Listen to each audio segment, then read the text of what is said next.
नमस्कार दोस्तों, स्वागत है आपका न्यू उत्कर्ष IAS चैनल में। आज के इस वीडियो में उत्तर प्रदेश की श्रृंखला को हम लेकर के आए हैं। खैर, उत्तर प्रदेश की श्रृंखला में मैंने करीब 16 वीडियो पहले बनाया था, लेकिन एक टॉपिक जो था वो बच गया था, जो था उत्तर प्रदेश की जनजातियाँ। इसको मैं लेकर के आया हूँ। अभी हाल ही में UPSSC का कोई एग्ज़ाम होने वाला है, उसको लेकर के हम आए हैं ताकि आप जो उस परीक्षा में क्योंकि दरअसल यूपी लेवल की जब कोई परीक्षा होती है तो उसमें यूपी स्तर के काफ़ी प्रश्न पूछे जाते हैं। तो आप उत्तर प्रदेश लेवल के जितने वीडियो हैं उनको देख लीजिएगा, और ये जो वीडियो है इसको आप देखिए, उत्तर प्रदेश की जनजातियाँ, इससे एक वीडियो आपको मिलेगा ही मिलेगा। उत्तर प्रदेश के संदर्भ में उत्तर प्रदेश का आप जैसे उत्तर प्रदेश के बारे में कौन कौन सी सीमा किससे लगती है, उत्तर प्रदेश की नदियाँ वगैरह, उत्तर प्रदेश की संस्कृति, उत्तर प्रदेश के जो प्रमुख बांध वगैरह, उत्तर प्रदेश का भौतिक विभाजन आदि परीक्षाओं से प्रश्न आपको देखने को मिल सकते हैं। और इन सभी प्रश्न, उत्तर प्रदेश के प्रमुख मेले वगैरह, सांस्कृतिक क्षेत्र, इन सबको आप वीडियो मेरे पड़े हुए हैं, उनको आप देख लीजिएगा। उत्तर प्रदेश स्पेशल के नाम से प्लेलिस्ट है, उसको देखिएगा। तो आइए हम देखते हैं, आज के इस वीडियो में देखेंगे उत्तर प्रदेश की जनजातियाँ। उत्तर प्रदेश की जनजातियों को हम आज पढ़ेंगे। सबसे पहले बता दूं, ये यूपी का मैप बना हुआ है। यूपी के मैप में हमने कुछ प्रमुख जिलों को बताया है जो जनजातियों से संबंधित हैं। बाकी के ज़िले और भी हैं, लेकिन जो जनजातियों से संबंधित है उन्हीं जिलों को हमने इसमें बनाया है। तो आइए शुरू करते हैं उत्तर प्रदेश की जनजातियाँ। दरअसल जनजातियों को मैं बता दूँ, जनजातियाँ अपने संस्कृति को संजोए हुए रहती हैं, लेकिन वर्तमान में देखें तो, या वर्तमान में या पूर्व में देखें तो उपनिवेशवाद से ये पीड़ित रहे हैं। इनके जीवन का अगर जो आप सार तत्व जनजातियों का देखेंगे तो आपको ये उभर करके आएगा कि इन्होंने प्रकृति की पूजा करते हैं। इन्होंने प्रकृति को बिल्कुल अपने से ऊपर मान रखा है, मतलब प्रकृति की पूजा करते हैं, प्रकृति को अपने ऊपर मान रखा है। लेकिन इन दोनों का या देखें वर्तमान मानव की भाग दौड़ में इनका जीवन थोड़ा सा साइड में रहता है, और दोनों के बीच में आप देखेंगे तो काफ़ी अंतर देखने को मिलेगा। इनके सार तत्वों की बात करें तो इनके सार तत्व यही उभर के आता है कि सबको सबसे क्षमता के अनुसार और सबसे आवश्यकता अनुसार, मतलब कि जिसको सभी क्या करेंगे, अपनी क्षमता के अनुसार अपना योगदान देंगे, और सबको मिलेगा किसको जितनी आवश्यकता होगी उससे अनुसार उनको मिलेगा। मतलब कि इन सभी चीज़ों को देख करके बात समझ में आती है कि ये क्या है, ये पूरी तरीके से प्रकृति पे आश्रित है, पर्यावरण के साथ, या आप कहें कि भूमि के साथ इनका वास्तविक संबंध हमें देखने को मिलता है, जो आज से कई वर्षों पहले, या हम कहें कि 100, 200, 300 साल वर्ष पहले का जो मानव था उससे आज के संबंध हमें देखने को वर्तमान में कहीं मिलेंगे तो जनजातियों के संदर्भ में भी हमें देखने को मिलते हैं। यूपी में भी जनजातियों को अगर हम देखते हैं तो यूपी में कुछ प्रमुख जनजातियां हैं। सबसे पहले दरअसल अगर हम 2003 के पहले की बात करें तो यूपी में सिर्फ 2 जनजातियाँ थी, मतलब कि जो रजिस्टर्ड थी।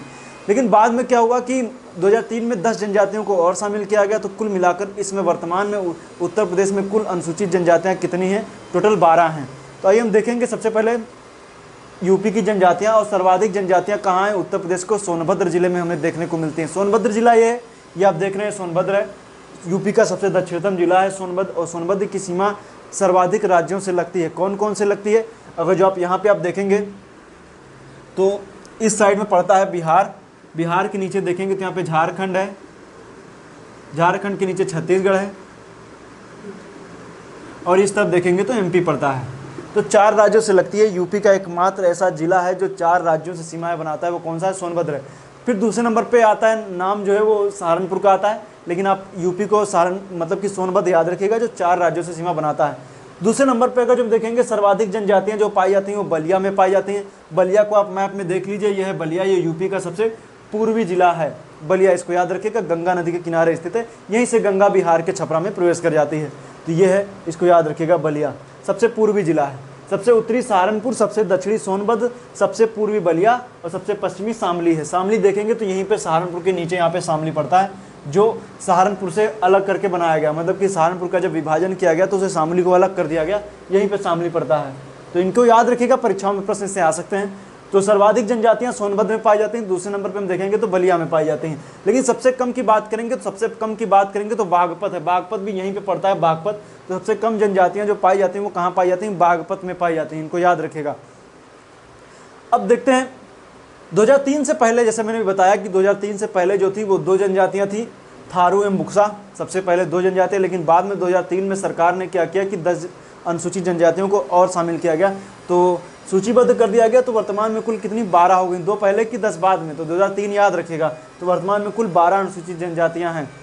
थारू, अब हम एक एक जनजातियों को लेकर के चलेंगे, कौन कौन जनजाति किस किस क्षेत्र में पाई जाती है उनके बारे में देखेंगे। तो सबसे पहला नाम आता है उनमें थारू का। उत्तर प्रदेश में सर्वाधिक ज़्यादा आबादी वाली जो जनजाति वो कौन सी? थारू है। ये उत्तर प्रदेश के तराई क्षेत्र में पड़ती है। तराई क्षेत्र का मतलब मैप में आप देखेंगे तो उत्तर प्रदेश के जो भी क्षेत्र हैं आपको देखने को मिलेंगे। सबसे पहले मैं बता दूं कि उत्तरी जिलों में कौन कौन से आते हैं। जैसे आप देख रहे हैं बिजनौर है, उसके बाद मुरादाबाद, रामपुर, बरेली, पीलीभीत, लखीमपुर खीरी, बहराइच, श्रावस्ती, बलरामपुर, सिद्धार्थनगर और महाराजगंज। उसके नीचे आएंगे तो कुशीनगर का क्षेत्र है। लेकिन जब आप इनको देखेंगे तो आपको यहाँ से जो क्षेत्र दिखेगा, इन सभी तराई के क्षेत्र में आपको देखने को जनजातियाँ मिलती हैं। वास्तविक रूप से हम देखेंगे तो ये वैसे तो इनकी सर्वाधिक आबादी हमें देखने को मिलेगी नेपाल के क्षेत्रों में और उत्तराखंड के क्षेत्र में देखने को मिलती है। चक्राता क्षेत्र आप देखिए, जानते होंगे, उत्तराखंड काफ़ी फेमस है, तो उन क्षेत्रों में आपको देखने को मिलेगी। लेकिन दरअसल जब विभाजन हुआ यूपी का, तो यूपी के विभाजन में कुछ क्षेत्र जो थे आज भी वो जहाँ पे जनजातियाँ देखने को हमें मिलती है वो तराई की बेल्ट है। तो प्रश्न आता है कि थारू कहाँ पाई जाती है, तो उत्तर प्रदेश के तराई क्षेत्रों में जनजाति पाई जाती है। थारू अगर जो हम देखेंगे तो थारू, कई विद्वानों का मत है कि थारू थार के मरुस्थल से आए थे, इसलिए इनको नाम जो था थारू पड़ गया, लेकिन इसकी कोई प्रमाणिकता नहीं है, विद्वान ऐसा मानते हैं। तो तराई क्षेत्र में रहते हैं, थार के मरुस्थल से आकर बसे, इसलिए क्या कहलाए, थारू कहलाए। फिर इनका मुख्य भोजन क्या है, चावल है। मुख्य भोजन देखेंगे तो चावल है। इससे चावल से क्या करते हैं, इससे एक जाड़ नाम का एक मदिरा बनाते हैं। जाड़ जो एक मदिरा है, जो तो इनको कौन सा जाड़ नाम का मदिरा बनाते हैं, इनको याद रखिएगा। जाड़ मदिरा कौन बनाते हैं, थारू जनजाति के लोग बनाते हैं।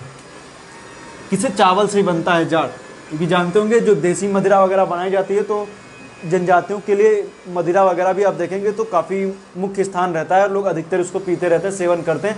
तो उनमें से अगर जो इनके द्वारा बनाई गई जो देसी मदिरा, जो ये कहेंगे जो चावल से बनाई जाती है, उसको जाड़ बोलते हैं, हल्का दिमाग में रख लीजिएगा। फिर देखेंगे तो ये पूजा करते हैं देवी काली की और महादेव जी की, और ये क्या है, इनके दोनों में क्या है, काफ़ी उच्च स्थान है।